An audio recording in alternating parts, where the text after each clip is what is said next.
Perfect ఎవరు లేరు, అసలు అది చరిత్రలో జరగలేదని చాలామంది నన్ను నిరాశపరిచారు ఆ టైంలో.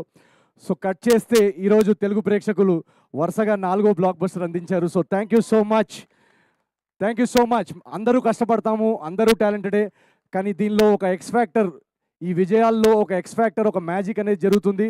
ఆ మ్యాజిక్ అనేది ఇగో మీరందరూ చూస్తున్నారు కదా, మీ అందరి నుంచి వస్తుంది. So thank you. మమ్మల్ని నమ్మి, నా సినిమాల్ని నమ్మి ప్రతిసారి ఎంత కాంపిటీషన్లో వచ్చినా, ఏ టైంలో వచ్చినా నా సినిమాల్ని మోస్తున్న ఈ తెలుగు ప్రేక్షకులందరికీ పేరు పేరున నేను ఎన్నిసార్లు థ్యాంక్ యూ చెప్పుకున్నా కూడా అది సరిపోదు. Thank you so much. And ఈ సినిమాలో ఒక చిన్న మెసేజ్ మేము చెప్పాలనుకున్నాం, అది ఎవరికైనా అందిందో లేదో కూడా నాకు తెలియదు. ఈ సినిమా ఇందాక బాబీ గారు చెప్తున్నట్టు, బాబీ గారు ఉన్నారా ఇక్కడ, వెళ్ళిపోయారు. ఇందాక బాబీ అన్న చెప్తున్నట్టు ఈ సినిమా రైటింగ్ చాలా చాలా కష్టమైంది. ఎందుకంటే అప్పుడు నాకు మేజర్ యాక్సిడెంట్ జరగడం వల్ల ఈ సినిమా కథ రాయడం అప్పుడే మొదలెట్టాను. అండ్ ఆ టైంలో నాకు ఎన్నోసార్లు ఒక ల్యాప్టాప్లో అలా ఓపెన్గా పేజ్ పెట్టుకొని ఇది ముందుకెళ్ళట్లేదు, ఎన్నోసార్లు గివప్ చేసేయాలనిపించింది, ఎన్నోసార్లు ఇది వర్కౌట్ అవ్వట్లేదు, సీన్స్ బాగా రావట్లేవు అని అనిపించింది. బట్ సమ్హౌ నేను, మా రైటర్ చిన్మయ్, తర్వాత మారి మమ్మల్ని జాయిన్ అయ్యి మేమందరం ఒకరినొకరిని పుష్ చేసుకొని ఆ 1.5 ఇయర్ స్క్రిప్టింగ్లోనే ఎలాగైనా మనం పండక్కి సినిమా తీసుకురావాలి, ప్రేక్షకులు ఆల్రెడీ 3 హిట్లు ఇచ్చారు, వాళ్ళకి ఇంకా ఎక్స్పెక్టేషన్ ఉంటుంది, వాళ్ళ ఎక్స్పెక్టేషన్ ఎక్కడా తగ్గకుండా మన రైటింగ్ ఉండాలి అని ఒకరినొకరు పుష్ చేస్తూ ఆ డార్క్ ఫేజ్లో, ఆ టఫ్ ఫేజ్లో మేము somehow we kept going through that phase. So ఈ ఎగ్జాంపుల్ నేను ఎందుకు ఇస్తున్నానంటే మీ అందరి లైఫ్లో కూడా ఏదో ఒక ఆబ్స్టకల్స్, ఏదో ఒక టఫ్ ఫేజ్ వస్తుంది, ఏదో ఒక లో ఫేజ్ వస్తుంది. మనకి లేచి ఇంటి నుంచి బయటికి రావాలనిపించదు, మనకి మళ్ళీ ట్రై చేయాలనిపించదు. అలా అనిపించినప్పుడు ఈ అనగనగా ఒక రాజు, ఈ నవీన్ పోలిశెట్టి జర్నీని ఒక్కసారి మీరు గుర్తు చేసుకొని మళ్ళీ ఒకసారి లేచి ట్రై చేయండి. మీరు ట్రై చేస్తే ఖచ్చితంగా, మీరు హార్డ్ వర్క్ చేస్తే ఖచ్చితంగా on the other side success is waiting for you. అదైతే నేను ఈ జర్నీలో మా సినిమాలో మేము చెప్పింది కూడా, రాజు క్యారెక్టర్ యాక్చువల్గా కష్టపడకుండా కోట్లు వచ్చేస్తే బాగుండని అనుకునే క్యారెక్టరు. ఈ సినిమాలో కూడా మేము చెప్పాలి అనుకుంది అదే, కష్టపడకుండా ఏది లేదు లైఫ్లో, షార్ట్ కట్స్ లేవు లైఫ్లో సక్సెస్కి. సో రాబోయే జనరేషన్ యూత్కి కూడా మేము అందించాలనుకున్న మెసేజ్ కూడా అదే.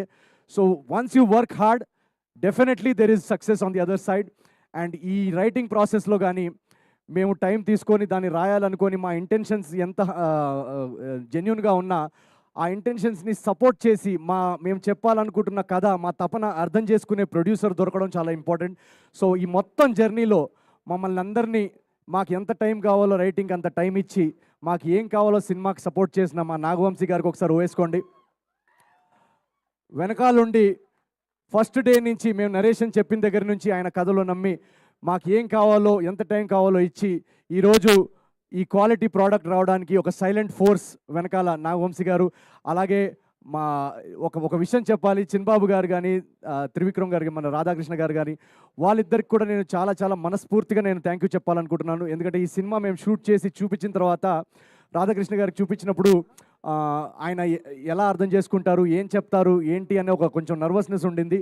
బట్ చూసిన వెంటనే ఒక జెన్జీ ఆడియన్స్ ఎలాగైతే రియాక్ట్ అవుతారో, ఒక యంగ్ కాలేజ్ ఆడియన్స్ ఎలాగైతే రియాక్ట్ అవుతారో, అదే మీటర్లో చిన్బాబు గారు కానీ, త్రివిక్రమ్ గారు కానీ సినిమా అర్థం చేసుకొని ఎవరన్నా ఇది ఉంచుదామా లేదా అని ఒక డౌట్ అడిగితే కూడా లేదు, ఇది వాళ్ళు నమ్ముతున్నారు, వాళ్ళు కూడా దాన్ని నమ్మి ఇది త్రివిక్రమ్ గారి ఏదో డైలాగ్ కూడా ఉన్నట్టుంది, ఎక్కడ తగ్గాలో, ఎక్కడ నెగ్గాలో, ఎక్కడ తగ్గాలో అలాంటి ఒక డైలాగ్ ఉంది. సో అలాగే ఎడిట్లో ఏది ఉంచాలో తెలిసిన వాళ్ళు కూడా గొప్పోళ్ళు. సో అలా ఒక క్రియేటివ్గా మాకు ఆ ఫ్రీడమ్ ఇచ్చి మా జడ్జ్మెంట్ని ట్రస్ట్ చేసినందుకు వీళ్ళందరికీ, సితారా ఎంటర్టైన్మెంట్స్లో వీళ్ళందరికీ పేరు పేరున థ్యాంక్ యూ వెరీ మచ్. ఈరోజు అనగనగా ఒక రాజు ఇంత గ్రాండ్ సక్సెస్ అవ్వడానికి వీళ్ళందరూ బిహైండ్ ద సీన్స్ ఉంటూ మమ్మల్ని పవర్ చేసిన ఈ team, thank you very much. And